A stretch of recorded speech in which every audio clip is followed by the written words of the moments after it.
Kalalal Wahawadla Yahweh Shamil Shai Basham Kakudash.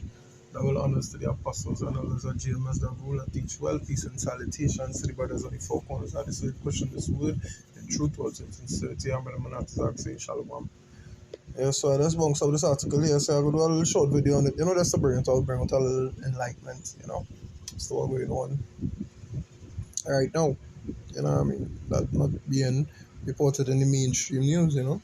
It's a post-pandemic world facing gloomy stew of debt, trade wars, and poor productivity.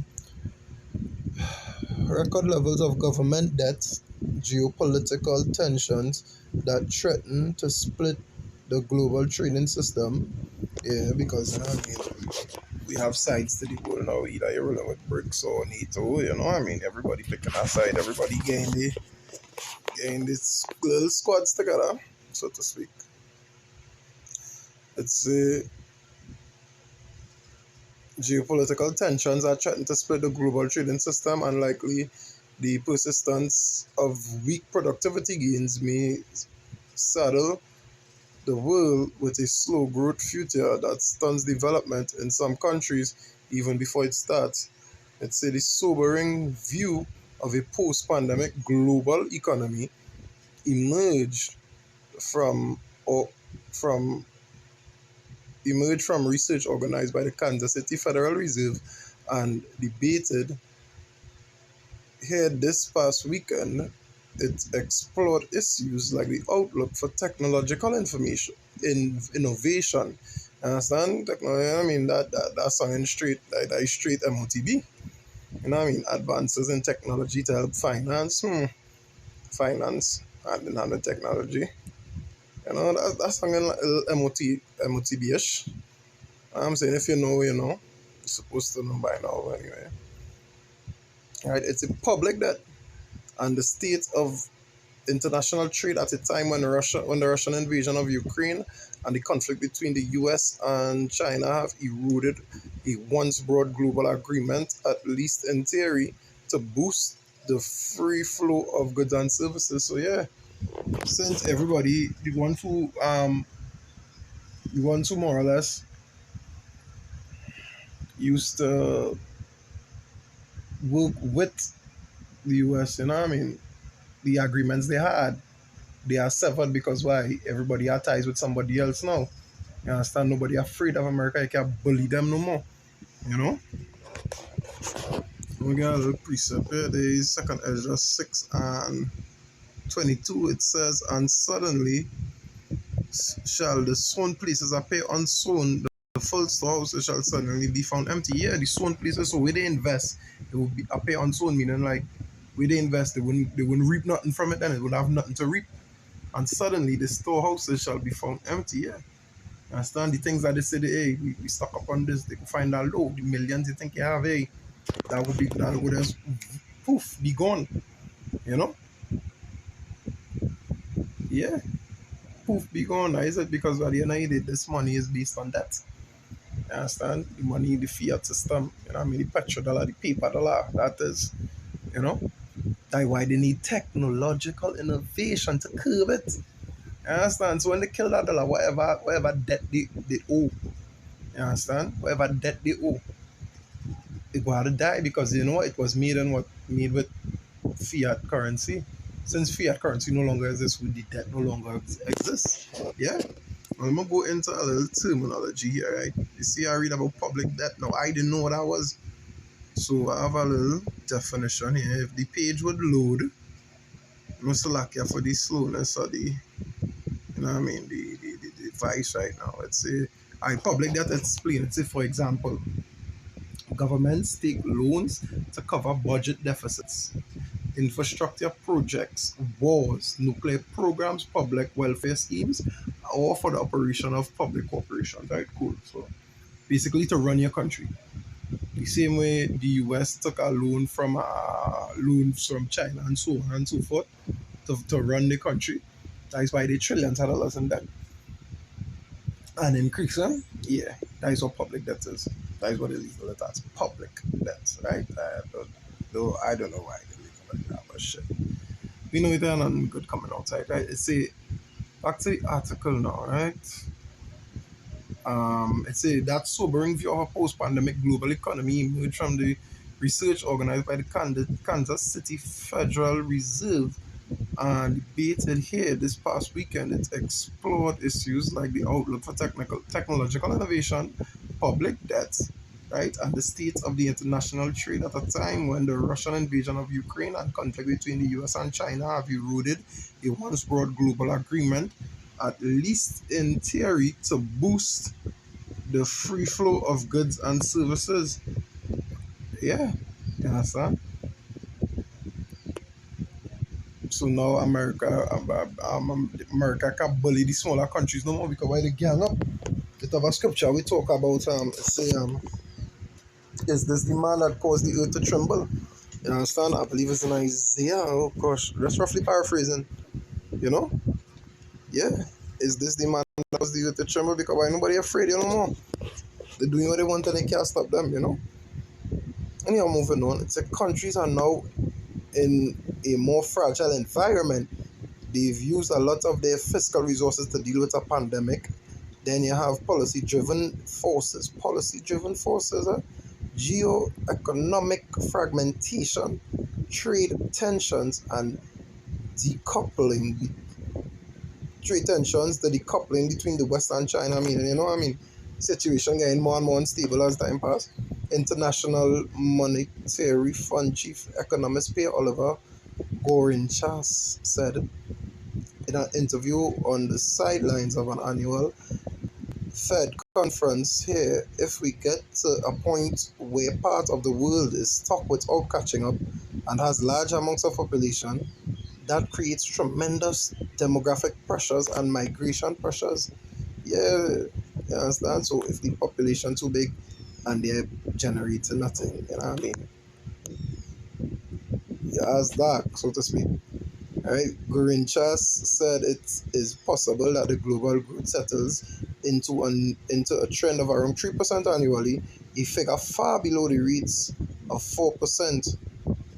All right, far below the rates of 4% seen when rapid advances in China's economy drove global output higher, and with some economists consider borderline recessionary in a world where quick gains should still be achievable in large, less developed countries. So you know what I'm saying? You know, that little paragraph there, I'm talking about the smaller countries affiliated with the US, like Trinidad and Tobago. You understand? This is a prediction for them. It sounds what some economists consider borderline recessionary. So you know what I'm going on here, right? You know what I mean? Recessionary. That's all I just want to put it. Recessionary.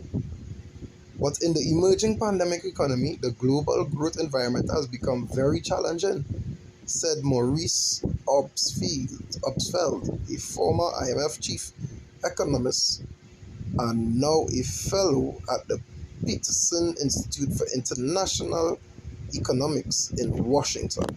Right? So basically, what all the economists and the big boys and the wise men saying, right, is that developing countries go remain that just that developing countries, if not go backwards. You understand? By the amount of debt the US accumulate and remember if the US accumulate that debt, we all everybody affiliated with the US have to help pay for it. I will see what it is. So it come like we and all under that debt, we and all owe trillions that is basically what it is. Right? So it's a China is now suffering what may be chronic economic problems along with a shrinking populations because yeah, they was overpopulated and they had laws, you know what I mean, grievous laws they prescribed to deal with that. Right? It says emerging industrial policies in the US and elsewhere are reordering global production chains in ways that may be more durable or serve national security ends, but also be less efficient. The symposium is among the first major attempts to take stock of longer term economic developments after the pandemic amid renewed geopolitical tensions after years in which officials were at first preoccupied with fighting C-19 itself then had folk then had to focus on a global breakout of inflation. You understand? Economics and policymakers here appeared in rough consensus that two trends from before the pandemic, both with global growth implications, had been intensified by the health crisis and the recent events.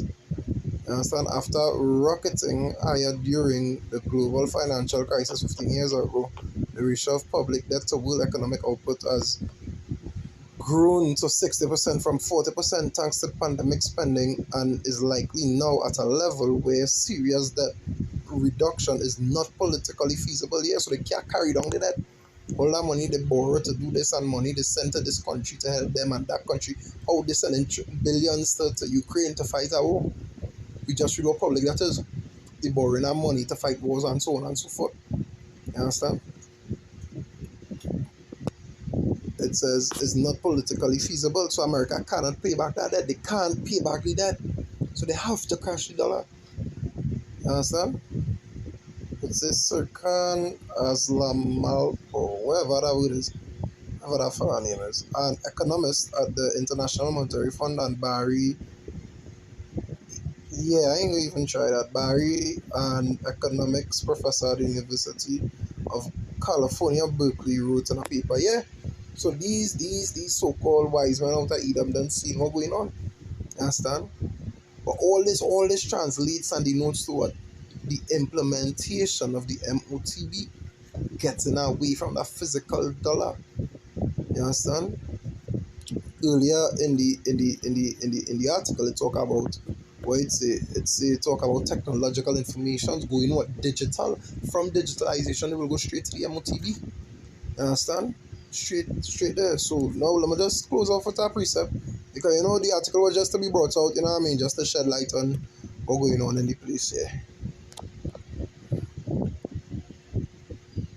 You know, because all right. Let me just yeah. I'm gonna do this. I say 10 and 1. Right? I'm gonna close off with this precept here. It says, "Woe unto them." I say 10 with that come on. It says, "Woe unto them that decree unrighteous decrees, and that write grievousness which they have prescribed." Right?